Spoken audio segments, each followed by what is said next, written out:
food plays an important part in our daily life. It affects our happiness and affects our health. The problem we run into is when food controls us instead of us controlling it.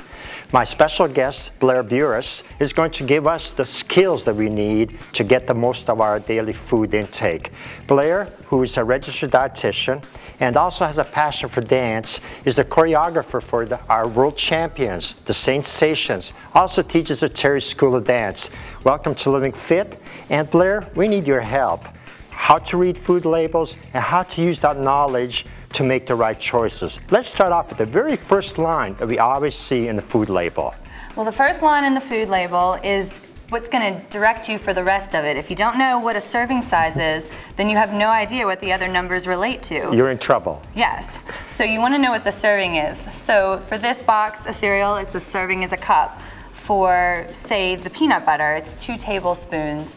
An egg is easy. 1 serving is 1 egg. For the meat, it's an ounce of meat. So some things are easier to measure and some things are not as easy. Now, while you were mentioning that, Blair, something that comes to my mind immediately.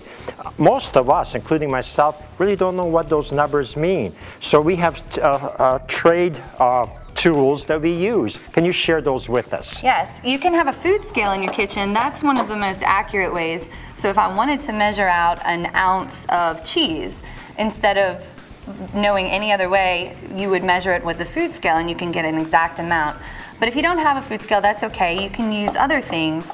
An ounce of cheese might be about the size of 3 die. Or if you have meat and you're trying to measure a 3 to 4 ounce serving, it could be like the size of a deck of cards. Or what I tell people nowadays, it's like the size of your iPhone. Everybody knows what your iPhone looks like, right? Even if you don't have one. Yes. And then other tools that you can use are just actual measuring cups. A dry measuring cup.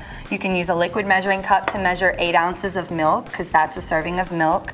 And then tablespoons. So 1 serving of peanut butter is 2 tablespoons, and you can use measuring spoons to figure that out. Now, I wanted to bring this up as an example when it comes to servings and portion control, which is very, very important. Says here, my favorite snack, wheat thins, 16 crackers. For the very first time, I actually counted off 16 crackers, but never do I actually count my wheat thins as 16. So why is this important, and how does it tie in with portion control? Well, the serving is 16 and your portion may be bigger. So portion is what you're serving yourself. The serving size is actually the amount that they recommend on the box.